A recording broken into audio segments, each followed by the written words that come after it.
আসসালামু আলাইকুম। প্রিন্সটন একাডেমির নবম শ্রেণীর সকল ছাত্রকে ইউটিউবে স্বাগত জানিয়ে শুরু করছি আজকের অনলাইন ক্লাস। আমাদের আজকের অনলাইন ক্লাসের পাঠ্য বিষয় সাহিত্য সঞ্চয়ন গ্রন্থের কবিতা আমরা, কবি সত্যেন্দ্রনাথ দত্ত।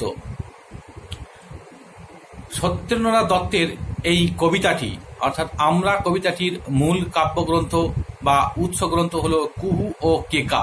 আরেকবার বলছি, কুহু ও কেকা কাব্যগ্রন্থ থেকে এই আমরা কবিতাটি গৃহীত হয়েছে। আমরা মূল কবিতাটি পাঠের মধ্য দিয়ে কবিতাটির মর্ম উপলব্ধির প্রচেষ্টা করব। শুরু করছি, প্রত্যেকে মন দিয়ে শ্রবণ করবে। আমরা, সত্যেন্দ্রনাথ দত্ত। মুক্তবেণীর গঙ্গা যেথায় মুক্তি বিতরে রঙ্গে, আমরা বাঙালি বাস করি সেই তীর্থে বরদ বঙ্গে। মুক্তবেণীর গঙ্গা,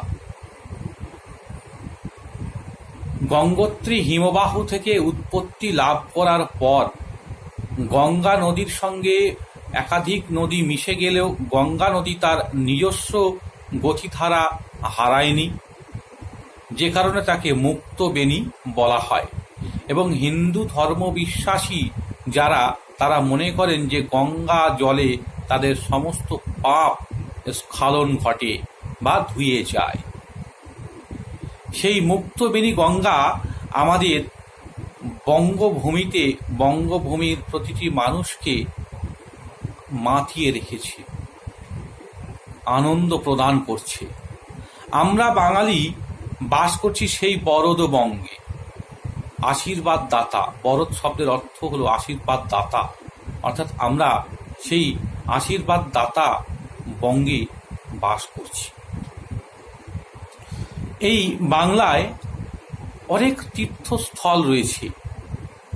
সেই তীর্থস্থলের পুণ্য লাভ করেও বাঙালি তার জীবনকে ধন্য করে তুলেছে। বাম হাতে যার কমলার ফুল, ডাহিনে মধুক মালা, ভালে কাঞ্চন শৃঙ্গ মুকুট, কিরণে ভুবন আলা। কমলার ফুল লক্ষ্মী দেবীর ফুল, অর্থাৎ পদ্ম। বাংলার ফুলের শোভা অর্থাৎ এই পদ্ম ফুলের সৌন্দর্য কাউকে দ্বিতীয়বার স্মরণ করিয়ে দিতে হবে না। ডাহিনে মধুক মালা এবং ভালে কাঞ্চন শৃঙ্গ মুকুট। ভালে বলতে কপালে, কাঞ্চন অর্থাৎ এখানে কাঞ্চনজঙ্ঘার কথা বলা হয়েছে, যে সেই কাঞ্চনজঙ্ঘা শৃঙ্গের কথা বলা হয়েছে। কিরণে ভুবন আলা, কিরণে মানে তার আলোতে অর্থাৎ তার আলোর ছটাতে যেটা বিশ্ব আলোকিত হয়ে যাচ্ছে। কোল ভরা যার কনক ধান্য, বুক ভরা যার স্নেহ, চরণে পদ্ম অতসী অপরাজিতায় ভূষিত দেহ। কোল ভরা যার, আমরা জানি ধান উৎপাদনে পশ্চিমবঙ্গ ভারতবর্ষে প্রথম স্থান অধিকার করে। এবং কনক শব্দের অর্থ হলো সোনা। আমরা যারা গ্রামের মানুষ তারা প্রত্যেকেই খুব ভালো করে জানব যে ধান যখন পেকে যায় তার রং সোনালি আকার ধারণ করে। সেই কনক ধান্যের কথা বা প্রসঙ্গ এখানে কবি সত্যেন্দ্রনাথ দত্ত উপস্থাপন করেছেন। বুক ভরা যার স্নেহ, বাঙালির মধ্যে মানবিকতা, সহানুভূতি, সহিষ্ণুতা এক ঐতিহ্য রয়েছে। চরণে পদ্ম অতসী অপরাজিতায় ভূষিত দেহ, এই বাংলার মাটি নানাবিধ সুন্দর পুষ্পে সজ্জিত হয়েছে। তার দেহের আবরণে সুন্দর সুন্দর পুষ্প বা ফুলের সমারোহ ঘটেছে। সাগর যাহার বন্দনা রচে শত তরঙ্গ ভঙ্গে, আমরা বাঙালি বাস করি সেই বাঞ্ছিত ভূমিবঙ্গে। বাঞ্ছিত শব্দের অর্থ হল প্রত্যাশিত বা কাঙ্ক্ষিত। আমরা যারা ভ্রমণ পিপাসু বা বেড়াতে ভালোবাসি তারা নিশ্চয়ই দীঘার কথাকে ভুলতে পারি না। দীঘা আমাদের পশ্চিমবঙ্গের তটভূমিকে স্পর্শ করে গেছে। এটি বঙ্গোপসাগর। আমার পশ্চিমবাংলাকে বন্দনা করেছে সাগর। এই প্রসঙ্গটি এখানে কবি সত্যেন্দ্রনাথ দত্ত উল্লেখিত করেছেন। আমরা সেই বাঞ্ছিত ভূমি বা সেই প্রত্যাশিত ভূমিতে বসবাস করছি।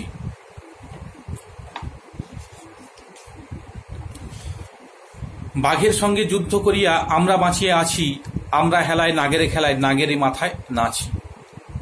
আমরা যদি আমাদের পশ্চিমবঙ্গের বায়োডাইভার্সিটি বা জীববৈচিত্র্যের দিকে খেয়াল করি বা প্রাকৃতিক পরিবেশের দিকে খেয়াল করি, তাহলে দেখব সুন্দরবন অঞ্চলের প্রসঙ্গ। সুন্দরবন অঞ্চলে মানুষ জীবন জীবিকার জন্য, অর্থাৎ মিন সংগ্রহের জন্য, মধু সংগ্রহের জন্য গভীর জঙ্গলে প্রবেশ করে, কিন্তু তারা রয়্যাল বেঙ্গল টাইগারের মুখে পড়ে বা অনেক সময় বাঘেও তাদের টেনে নিয়ে যায়, তারা মৃত্যুবরণ করে। কিন্তু তা সত্ত্বেও সেখান থেকে মানুষ কিন্তু পালিয়ে আসেনি। সুন্দরবনের মানুষ এখনো জীবন যুদ্ধে অবিরত সংগ্রাম করে চলেছে। সেই প্রসঙ্গটি এখানে উল্লেখিত হয়েছে। আমরা হেলায় নাগেরে খেলায় নাগেরে মাথায় নাচি। শ্রীকৃষ্ণের কথা বলা হয়েছে। শ্রীকৃষ্ণ কালীয় দহে কালীয় নাগকে দমন করে তার মাথায় উঠে নাচ করেছিলেন। সেই পৌরাণিক প্রসঙ্গের কথা এখানে উল্লেখিত করেছেন কবি সত্যেন্দ্রনাথ দত্ত। আমাদের সেনা যুদ্ধ করেছে সজ্জিত চতুরঙ্গে দশানঞ্জয়ী রামচন্দ্রের প্রপিতামহের সঙ্গে। আমাদের সেনা অর্থাৎ বাঙালির সেনা যুদ্ধ করেছে কাদের সঙ্গে? না, রামচন্দ্রের প্রপিতামহের সঙ্গেও তারা যুদ্ধে জয়লাভ করেছে। আমাদের ছেলে বিজয় সিংহ লঙ্কা করিয়া জয়, সিংহল নামে রেখে গেছে নিজ শৌর্যের পরিচয়। বাঙালি বীর একজন আছেন, তাকে বিজয় সিংহ বলা হয়।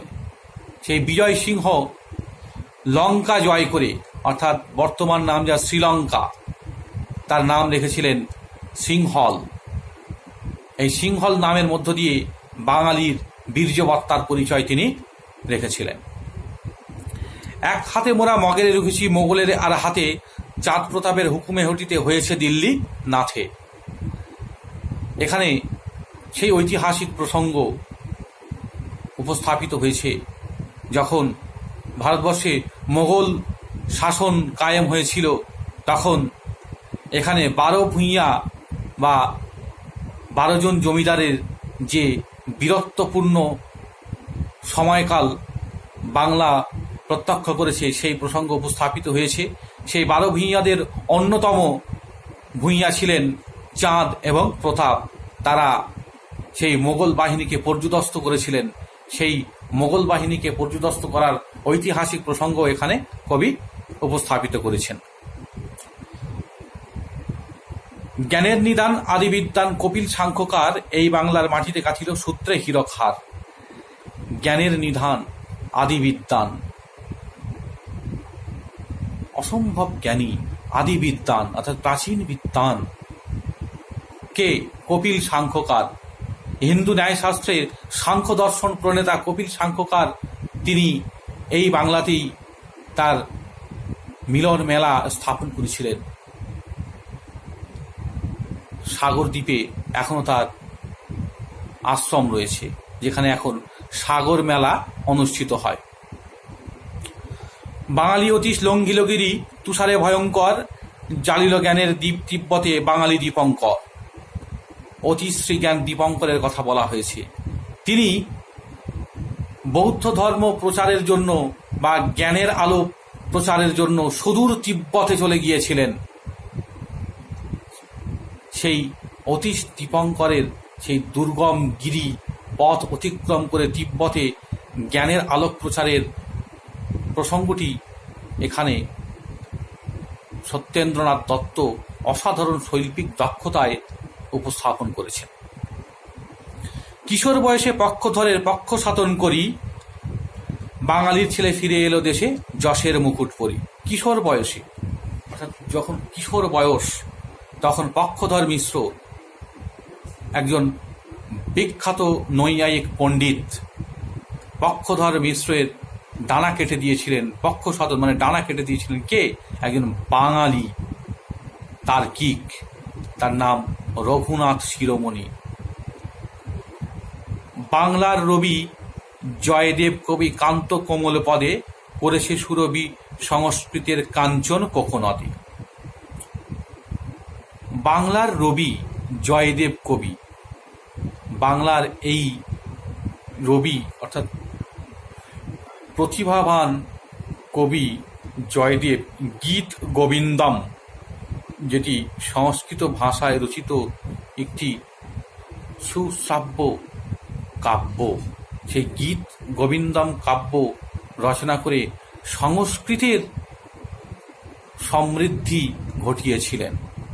সংস্কৃত ভাষাকে সমৃদ্ধ করার ক্ষেত্রে এক অনবদ্য ভূমিকা পালন করেছিলেন কবি জয়দেব। আমাদের আজকের আলোচনা এই স্তবক পর্যন্তই সমাপ্ত করলাম। আমরা পরবর্তী ভিডিওতে এই কবিতার পরবর্তী স্তবকগুলি নিয়ে আলোচনা করব। প্রত্যেকে ভালো থাকবে, সুস্থ থাকবে। Thank you.